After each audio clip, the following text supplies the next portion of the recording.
सत्यनारायण भगवान की जय। दोस्तों, स्वागत है आपका हमारे YouTube चैनल व्रत साधना में। आज के इस वीडियो में आप सब जानेंगे कि दिन सुनी जाने वाली श्री सत्यनारायण भगवान की कथा। इस कथा को श्रवण करने से अधमेश यज्ञ का फल प्राप्त होता है, साथ ही में अनंत प्रकार की सुख समृद्धि का भी वरदान मिलता है। तो आइए आज की इस वीडियो में हम आपको सुनाने वाले हैं मार्गशीर्ष पूर्णिमा श्री सत्यनारायण भगवान की कथा। सबसे पहले आप वीडियो को लाइक करके चैनल को सब्सक्राइब कर लें, क्योंकि ऐसी ही व्रत कथाओं की वीडियो हमारे चैनल पे आती रहती हैं। जहां होता है सत्यनारायण व्रत, वहां बसता है सुखधाम। दीन दुखी के कष्ट हरे श्री सत्यनारायण भगवान। तो प्रेम से बोलिए सत्यनारायण भगवान की जय। सत्यनारायण भगवान की कथा केवल एक पूजा ही नहीं, बल्कि एक अद्भुत आशीर्वाद है जो जीवन में सुख शांति और समृद्धि लाता है। श्री सत्यनारायण भगवान की कथा के श्रवण से हर संकट, हर पाप का नाश होता है। आज सत्य, धर्म और भक्ति के इस महायज्ञ में हम सब एकत्रित हुए हैं। तो आइए श्री सत्यनारायण भगवान जी की इस दिव्य कथा का आरंभ करते हैं। बोलिए गणपति भगवान की जय। जय श्री सत्यनारायण भगवान की जय। कथा मैया की। कथा से पहले हम सब भगवान सत्यनारायण का ध्यान करते हैं, जिनका स्वरूप शांति से पूर्ण है, जो शेषनाग पर शयन करते हैं, जिनकी नाभि में कमल है, वह देवताओं के हैं, जो समस्त संसार का आधार हैं, जो आकाश के समान असीमित हैं, जिनका रंग मेघ अर्थात बादलों के समान है, और जिनका रूप शुभ है, जो कि लक्ष्मी जी के पति हैं, जिनके नेत्र कमल के समान सुंदर हैं, और जो योगियों के ध्यान में सदैव विराजमान रहते हैं। हम सब उन भगवान श्री विष्णु की वंदना करते हैं, जो संसार के सभी भयों का नाश करने वाले और समस्त लोगों को एकमात्र स्वामी हैं। तो प्रेम से बोलिए श्री सत्यनारायण भगवान की जय। जय श्री लक्ष्मी नारायण भगवान की जय। पौराणिक कथाओं की। तो पौराणिक कथाओं के अनुसार एक समय नमशरण तीर्थ में शौनक आदि 88,000 ऋषियों ने श्री सूत जी से कहा, हे प्रभु, इस कलयुग में वेद विद्या रहित मनुष्यों को प्रभु भक्ति किस प्रकार मिलेगी और उनका उद्धार कैसे होगा। हे मुनि श्रेष्ठ, कोई ऐसा तप कहिए जिससे थोड़े समय में पुण्य प्राप्त होवे और मनवांछित फल मिले। ऐसी कथा को सुनने की हमारी इच्छा है। सर्व साक्षात ज्ञाता श्री सूत जी बोले, हे वैष्णव, मैं पूज्य आप सबने प्राणियों के हित की बात पूछी है। अब मैं उस श्रेष्ठ व्रत को आप लोगों को कहूंगा, जिस व्रत को नारद जी ने श्री लक्ष्मी नारायण भगवान से पूछा था और लक्ष्मीपति ने मुनि श्रेष्ठ नारद जी से कहा था। सो ध्यान पूर्वक सुने। एक समय योगी राज नारद जी दूसरे के हित की इच्छा में अनेक लोकों में घूमते हुए मृत्यु लोक में आ पहुंचे। यहाँ अनेक योनियों में जन्म हुए प्राय सभी मनुष्य को अपने कर्मों के अनुसार अनेक दुखों से पीड़ित देखकर सोचा कि इस यत्न के करने से निश्चय ही प्राणियों के दुखों का नाश हो सकेगा। ऐसा मन में सोचकर देव ऋषि मुनि श्री विष्णु लोग गए और वहां श्रेष्ठ वर्णर और चारों भुजाओं वाले देवाओं को इस नारायण को देखकर, जिनके हाथ में शंख चक्र गदा और पक्ष थे तथा वरमाला पहने हुए थे, स्तुति करने लगे, हे भगवान, आप अत्यंत शक्ति से संपन्न हैं, मन तथा वाणी भी आपको कोई नहीं पा सकता, आपका आदि मध्य अंत भी नहीं है, आप निगुण स्वरूप सृष्टि के आदि हैं, भूत और भक्ति के सभी दुखों को नष्ट करने वाले हो, आपको मेरा नमस्कार। नारद जी इस प्रकार की स्तुति सुनकर भगवान श्री विष्णु बोले, मुनि श्रेष्ठ, आपके मन में क्या है? आपका किस काम के लिए आगमन हुआ है? निसंचेह कहिए। तब नारद मुनि बोले, प्रभु, मृत्यु लोक में सब मनुष्य जो अनेक योनियों में पैदा हुए हैं, अपने अपने कर्मों के द्वारा अनेक प्रकार के दुखों से दुखी हो रहे हैं। नारद, यदि आप मुझ पर दया रखें तो बतलाइए कि उन मनुष्यों के सब दुख थोड़े थोड़े से ही प्रयत्नों से कैसे दूर हो सकते हैं। तब श्री विष्णु भगवान जी बोले, हे नारद, मनुष्य की भलाई के लिए तुमने बहुत अच्छी बात पूछी है। जिस काम के करने से मनुष्य मोह से छूट जाता है, वह मैं कहता हूँ, सुनो। बहुत पुण्य देने वाला, स्वर्ग तथा मृत्यु लोक दोनों में दुर्लभ एक अत्यंत उत्तम व्रत है। आज मैं प्रेमवश होकर तुमसे कहता हूँ, श्री सत्यनारायण भगवान का ये व्रत अच्छी तरह विधि पूर्वक करके मनुष्य धरती पर आयु प्रयत सुख भोग कर मरने पर मोक्ष को प्राप्त होता है। श्री भगवान ने वचन सुनकर नारद मुनि बोले, हे भगवान, उस व्रत का फल क्या है, क्या विधान है और किसने ये व्रत किया है, किस दिन ये व्रत करना चाहिए, विस्तार पूर्वक कहिए। भगवान विष्णु बोले, हे नारद, दुख शोक आदि को दूर करने वाला, धन धान्य को बढ़ाने वाला, सौभाग्य तथा संतान का फल देने वाला ये व्रत सब स्थान पर विजय करने वाला है। भक्ति और श्रद्धा के साथ किसी भी दिन मनुष्य श्री सत्यनारायण की प्रातःकाल के समय ब्राह्मणों और बंधुओं के साथ धर्म परायण होकर पूजा करे। भक्ति भाव से नैवेद्य केले का फल, शहद, घी, दूध, गेहूं का आटा, सवाया लेवे, गेहूं के अभाव में साठी का चूरन भी ले सकते हैं और सब पदार्थों को भगवान को अर्पित कर देवें तथा बंधुओं सहित ब्राह्मणों को भोजन कराएं। इसके पश्चात संयम भोजन करें। रात्रि में नृत्य गीत आदि का योजन कर सत्यनारायण भगवान का ध्यान करते हुए समय बिताएं। इस तरह व्रत करने का मनुष्य की इच्छा निश्चय पूरी होती है। विशेष रूप से कली काल में भूमि पर यही मोक्ष का सरल उपाय है। प्रेम से बोलिए श्री सत्यनारायण भगवान की जय। जय श्री सत्यनारायण भगवान की कथा। तो श्री सत्यनारायण भगवान कथा का प्रथम अध्याय संपूर्ण। दूसरा अध्याय। श्री सूत जी बोले, ऋषियों, जिसने सबसे पहले इस व्रत को किया है उसका इतिहास कहता हूँ, ध्यान पूर्वक सुनना। सुंदर काशीपुर नगरी में एक अत्यंत निर्धन ब्राह्मण रहता था। वह भूख और प्यास से बेचैन हुआ नित्य पृथ्वी पर घूमता था। ब्राह्मणों से प्रेम करने वाले भगवान ने ब्राह्मण को दुखी देख बड़े बड़े ब्राह्मण का रूप धारकर उसके पास जाकर आदर पूर्वक पूछा, हे प्रिय, तुम नित्य दुखी होकर पृथ्वी पर क्यों घूमते हो? ब्राह्मण, ये सब मुझसे कहो, मैं सुनना चाहता हूँ। तब वह ब्राह्मण बोला, मैं निर्धन ब्राह्मण हूँ, भिक्षा के लिए पृथ्वी पर फिरता हूँ। भगवान, यदि आप इससे छुटकारा पाने का कोई उपाय जानते हैं तो कृपया करके मुझे बताइए। वृद्ध ब्राह्मण बोला, हे प्रिय, सत्यनारायण भगवान मनोवांछित फल देने वाला है, इसलिए तुम उनका पूजन करो, जिसके करने से मनुष्य सब दुखों से मुक्त हो जाता है। तब ब्राह्मण को व्रत का सारा विधान बतलाकर बूढ़े ब्राह्मण का रूप धारण करने वाले श्री सत्यनारायण भगवान वही अंतर ध्यान हो गए।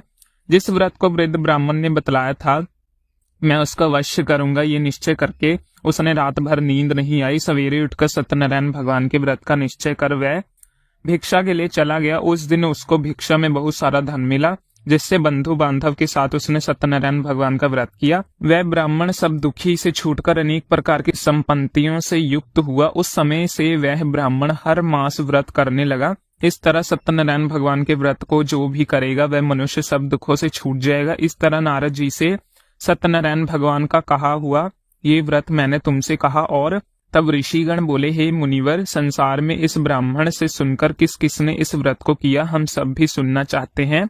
इसके लिए हमारे मन में अत्यंत जिज्ञासा हो रही है। सूत जी बोले, हे मुनियों, जिसने इस व्रत को किया है वह सब भी सुनो। एक समय वह ब्राह्मण धन और ऐश्वर्य के अनुसार बंधु बांधव के साथ व्रत करने को तैयार हुआ। उसी समय एक लकड़ी बेचने वाला बूढ़ा आदमी आया और बाहर लकड़ियों को रखकर ब्राह्मण के मकान में गया। प्यास से दुखी लड़खड़ाता उनके व्रत करते देखकर ब्राह्मण को नमस्कार करके कहने लगा, आप क्या कर रहे हैं? इसके करने से क्या फल मिलता है? इसके करने से मुझे भी बतलाइए। ब्राह्मण ने कहा, सब मनोरथ को पूर्ण करने वाला सत्यनारायण भगवान व्रत है। इसकी ही कृपा से मेरे यहाँ धन आदि की वृद्धि हुई है। ब्राह्मण से इस व्रत के बारे में जानकर लकड़हारा अत्यंत प्रसन्न हुआ। चरणामृत लेकर प्रसाद ग्रहण करने के बाद वह घर को गया। अगले दिन लकड़हारे ने अपने मन में इस प्रकार का संकल्प लिया, आज गांव में लकड़ी बेचने से जो धन मिलेगा उसी से सत्यनारायण भगवान का उत्तम व्रत करूंगा। ऐसे मन में निश्चय कर वह बूढ़ा आदमी लकड़ियां अपने सर पर रखकर जिस नगर में धनवान लोग रहते हैं और सुंदर नगर में गया और वहां पर उसने उन लकड़ियों का दाम पहले से चौगुना मिला। तब वह लकड़हारा दाम लेकर अति प्रसन्न होकर पके केले, शक्कर, घी, गुड़, दही और गेहूं का चूरन इत्यादि सत्यनारायण भगवान के व्रत की कुल सामग्रियों को लेकर अपने घर गए और फिर उसने अपने परिवारजनों को बुलाकर विधि के साथ भगवान का पूजन और व्रत किया। उस व्रत के प्रभाव से वह बूढ़ा लकड़हारा धन, पुत्र आदि से युक्त हुआ और संसार के समस्त दुख भोग कर अत्यंत में वैकुंठ लोक को चला गया। श्री सत्यनारायण भगवान की जय। श्री सत्यनारायण भगवान कथा का दूसरा अध्याय संपूर्ण। तीसरा अध्याय। श्री सूत जी बोले, हे श्रेष्ठ मुनि, अब आगे की कथा कहता हूँ, सुनो। उल्कामुख नामक का एक बुद्धिमान राजा राज करता था। वह सत्य वक्ता और जितेंद्रिय था। प्रतिदिन देव स्थानों पर जाता और गरीबों को धन देकर उनके कष्ट दूर करता। उसकी पत्नी कमल के समान मुख वाली और सती साध्वी थी। पुत्र प्राप्ति के लिए भद्र सलाला नदी के तट पर उन दोनों ने सत्यनारायण भगवान का व्रत किया।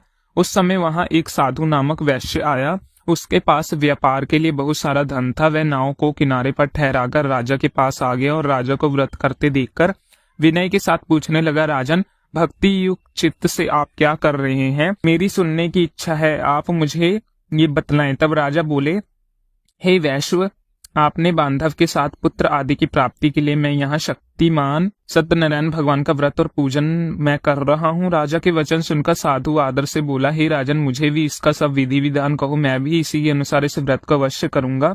मेरी भी कोई संतान नहीं है और मुझे विश्वास है कि इस व्रत को करने से निश्चय ही मुझे संतान प्राप्ति होगी। तब राजा ने सब विधान सुनकर व्यापार से निवृत्त होकर ये आनंद के साथ अपने घर को गया। साधु ने अपने स्त्री को संतान देने वाले इस व्रत को सुनाया और प्रण लिया कि जब मेरे यहाँ संतान होगी तब मैं इस व्रत को करूंगा। साधु ने ऐसा वचन अपनी पत्नी लीलावती से कहे। एक दिन उसकी पत्नी पति के साथ आनंदित होकर संसारिक धर्म में प्रवृत्त होकर श्री सत्यनारायण भगवान की कृपा से गर्भवती हो गई और 10वें महीने उसको एक सुंदर कन्या का जन्म हुआ। वह कन्या दिनों दिन इस तरह बढ़ने लगी जैसे शुक्ल पक्ष का चंद्रमा बढ़ता है। कन्या का नाम कलावती रखा गया। तब लीलावती ने मीठे शब्द में अपने पति से कहा, स्वामी, जो आपने संकल्प लिया था कि मैं संतान होने पर सत्यनारायण भगवान का व्रत करूंगा, अब आप उसे करिए। साधु बोला, प्रिय, इसके विवाह पर करूंगा। इस प्रकार अपनी पत्नी को आश्वासन देकर वह नगर को चला गया। अब कलावती अपने पिता के घर में रहकर बड़ी हो गई थी और एक दिन साधु अब नगर में सखियों के साथ अपनी पुत्री को देखता हुआ तुरंत दूत को बुलाकर कहा कि पुत्री के लिए कोई सौभाग्य वर देख कर लाओ। साधु की आज्ञा पाकर दूत कंचन नगर पहुंचा और वहां पर खोज कर देखभाल कर कन्या के लिए सुभोग्य वर्णिक पुत्र को ले आया। उस सौभाग्य युवक को देखकर साधु ने अपने बंधु बांधव सहित प्रसन्न चित्त होकर अपनी पुत्री का विवाह उसके साथ कर दिया, किंतु दुर्भाग्य से विवाह के समय भी वह उस व्रत को ना कर पाया, वो भूल गया। तब श्री सत्यनारायण भगवान क्रोधित हो गए और साधु को श्राप दे दिया कि तुम्हें दारुणमय दुख प्राप्त होगा। अपने कार्य में कुशल साधु वैश्व अपने जमाता सहित समुद्र के समीप स्थित रतन नगर में गया और वहां दोनों ससुर जमाई चंद्रकेतु राजा के उस नगर में व्यापार करने लगे। एक दिन भगवान सत्यनारायण की माया से प्रेरित कोई चोर राजा का धन चुराकर भाग रहा था, किंतु राजा के दूतों को आता देखकर चोर घबराता हुआ धन को वहीं छुपा छोड़कर चला गया जहां वह ससुर और जमाई ठहरे हुए थे। जब दूतों ने उन साधु वैश्यों के पास राजा के धन को रखा हुआ देखा, उन्होंने को चोर समझ लिया और दोनों को बांध कर ले गए और राजा के पास जाकर बोले, हे राजन, ये दो चोर हम पकड़ लाए हैं, देखो, अब आज्ञा दीजिए। तब राजा की आज्ञा से उन्हें कठोर कारावास में डलवा दिया गया। उसने सब धन भी छीन लिया। सत्यनारायण भगवान के श्राप के कारण साधु वैश्व की पत्नी और पुत्री भी इधर घर में बहुत दुखी रहने लगी। उनके घर पर जो भी धन रखा था वह चोरी हो चुका था। शारीरिक और मानसिक पीड़ा और भूख प्यास से अति दुखी होकर अन्न की चिंता में कलावती एक दिन ब्राह्मण के घर गई और वहां उसने सत्यनारायण भगवान का व्रत होते देखा। फिर कथा सुनी और प्रसाद ग्रहण करते रात होने पर वह घर आई तो उसकी माता ने कलावती से पूछा, पुत्री तू कहाँ थी? मेरे मन में न जाने क्या क्या चल रहा था। कलावती कहने लगी, माता, मैंने एक ब्राह्मण के घर पर श्री सत्यनारायण भगवान का व्रत होते देखा।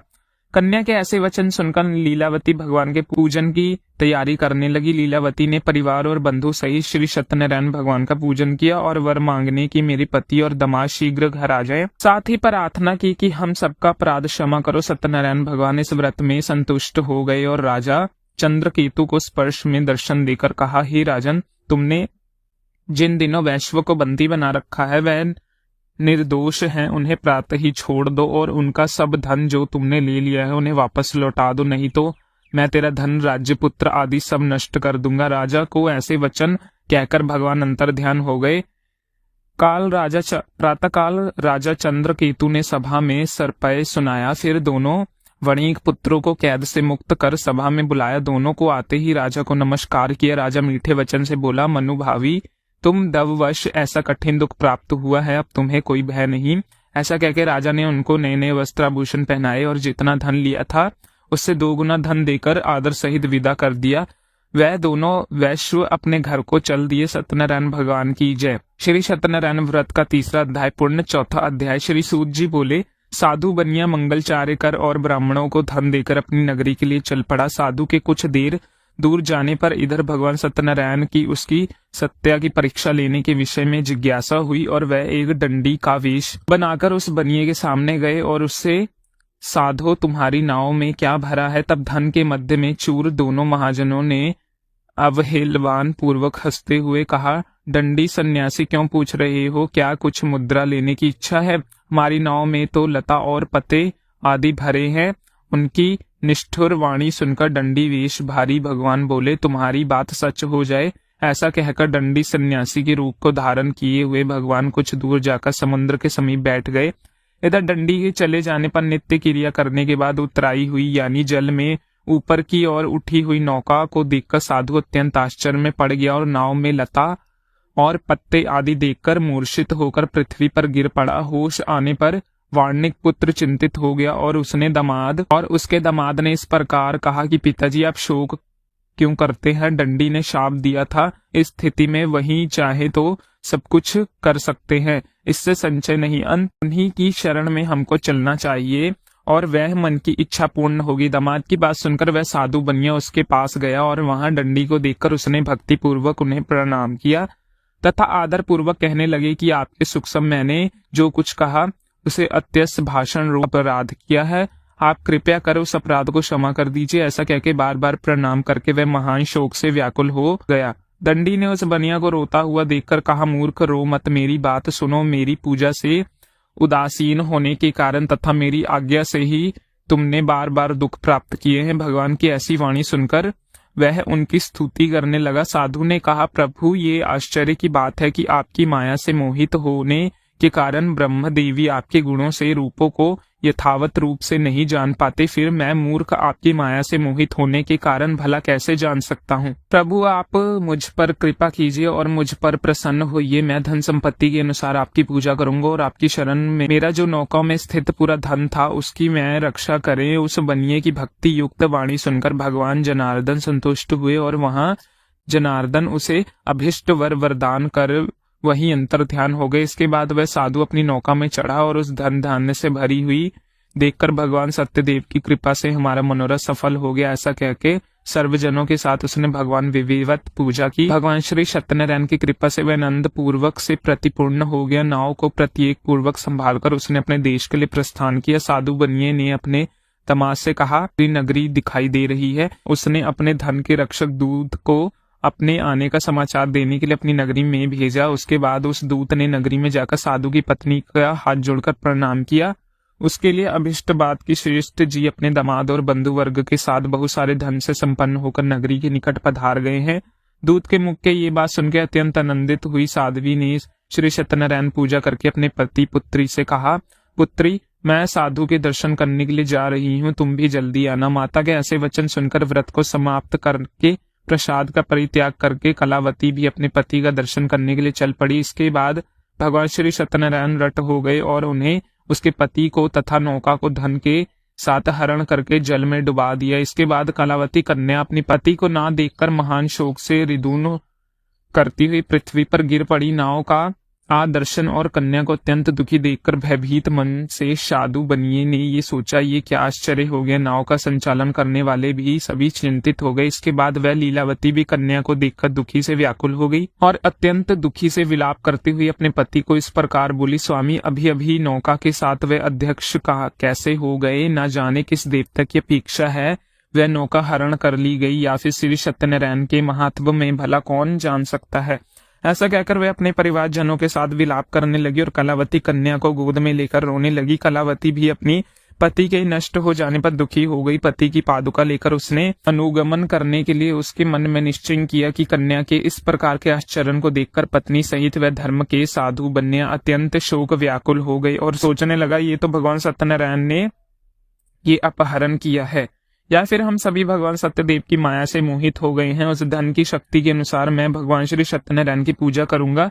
तब सभी को बुलाकर इस प्रकार कहकर उसने अपने मन की इच्छा प्रकट की और बारंबार भगवान सत्यदेव और दंडवत प्रणाम किया। इससे दोनों को परिपालन भगवान सत्यदेव प्रसन्न हुए और भक्त वत्सल भगवान ने कृपा पूर्वक आकाशवाणी की कि तुम्हारी कन्या प्रसाद छोड़कर अपने पति को देखने चली गई। निश्चय ही इस कारण उसका पति अदृश्य हो गया। यदि घर जाकर वह प्रसाद ग्रहण करके वापस आए तो साधु बनिए, तुम्हारी पुत्री पति को प्राप्त करेगी। इससे संचय नहीं। कलावती ने ये भी दिव्य आकाशवाणी सुनी तो वह शीघ्र ही अपने घर गई और उस प्रसाद को ग्रहण किया।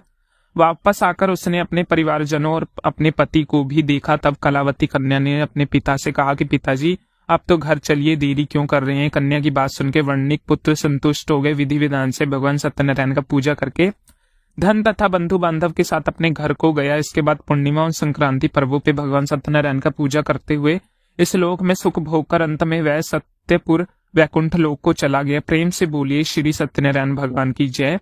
श्री सत्यनारायण भगवान कथा का 4वां अध्याय पूर्ण। 5वां अध्याय। श्री सूत जी बोले, श्रेष्ठ मुनि, अब इसके बाद दूसरी कथा कहूंगा, आप लोग ध्यान पूर्वक सुनिए। अपनी प्रजा का पालन करते हुए तत्पर तंगु ध्वज नामक एक राजा था। उसने सत्यदेव के प्रसाद का परित्याग करके दुख प्राप्त किया। एक बार वह वन में बहुत से पशुओं को मारकर वट वृक्ष के नीचे आया।